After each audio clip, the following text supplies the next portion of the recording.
Now it's time for Lefties Losing It. Time to check in on Vice President Kamala Harris, or should that be Mamala?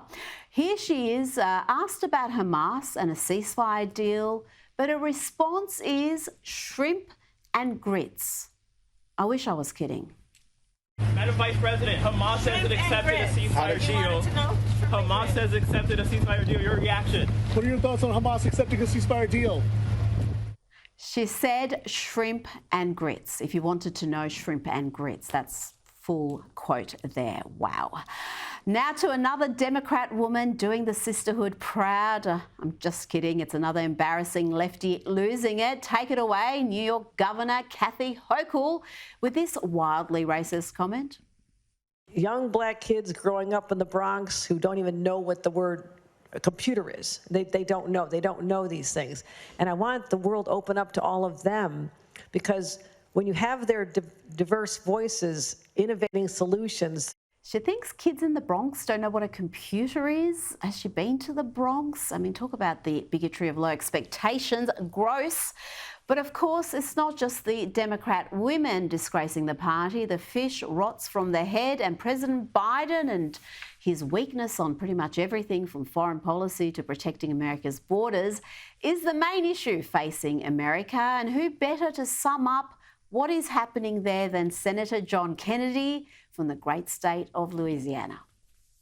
Biden, with respect, he is old. He is weak. He knows he has to have the Hamas wing of the Democratic Party to be reelected. He's scared, as my dad used to say. He's nervous as a pregnant nun. Succinct and accurate. Before we bring you some local lefties losing it from right here in Melbourne, let's see how our favourite trans activist Jeffrey Marsh is doing.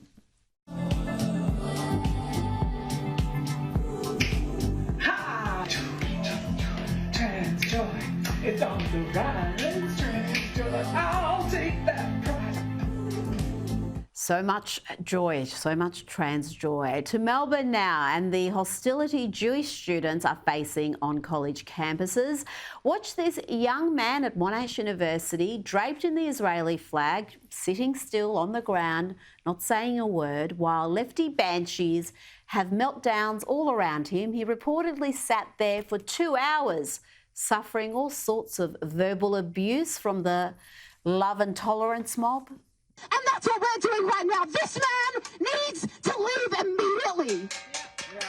And you people, every time you dare to show your face, you Israeli-loving genocide supporters, we will be here. We will not leave. Isn't it nice of them to hold their speaker right by his ear? Yes, charming lot.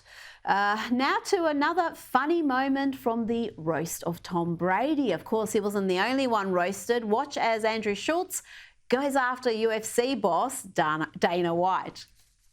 For Dana. Dana's put more immigrants in cages than U.S. border policies.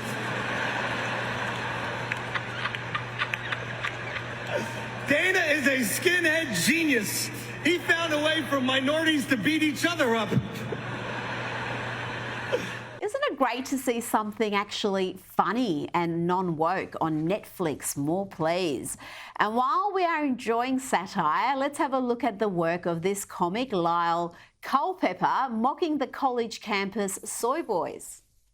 As you know, most of the encampments at UCLA have been torn down. There are still some survivors, and we desperately need humanitarian aid. We need water bottles. We need vegan food. We need gluten-free bagels. We need banana-free bananas, if you have them. Stop it.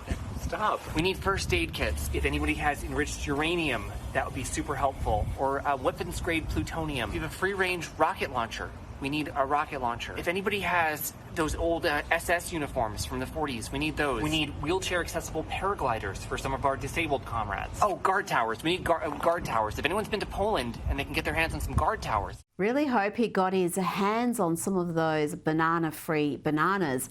Now, regular viewers would know I love the great state of Florida, and when I see videos like this, I like it even more. The police down there in Florida have started doing some post-arrest content, and it's as good as you can imagine. Here is the sheriff from Polk County. So we extracted him from the vehicle. He's not a sovereign citizen, but he's from New York. And that's what he told us. Florida law doesn't apply to me. I'm from New York. Well, he found out that Florida law does apply to him. He went to jail. He fooled around and found out, you know, FAFO. You can also use other words if you want to. So he's in jail for being stupid. So if there's those out there that think they don't have to comply with the law and don't have to listen to the lawful request of a law enforcement officer, you too will get a ride to the county jail. FAFO lessons right there. Not to be outdone, St. Lucie County are also bringing us some 24-karat gold. St. Lucie County Sheriff Keith Pearson, earlier today, Elijah thought he's going to drive through St. Lucie County in a stolen vehicle and get into a car crash, working closely with the Florida Highway Patrol, not only on the sea, but on land. Elijah's now in custody. Our message is this to criminals. Not in St. Lucie. Not in St. Lucie, Elijah, not in St. Lucie, but the other counties will have to bring their A game to outdo Santa Rosa County. This is one of the best places on earth, the Florida Panhandle, and home invaders there are an endangered species. His bond's $157,500, and I want to say, as to the person, we don't know which homeowner shot at him. I guess they think that they did something wrong, which they did not. If somebody's breaking in your house, you're more than welcome to shoot them in Santa Rosa County. We prefer that you do, actually. So whoever that was, you're not in trouble. Come see us. We have a gun safety class we put on every other Saturday, and if you take that, you'll shoot a lot better, and hopefully you'll save the taxpayers money.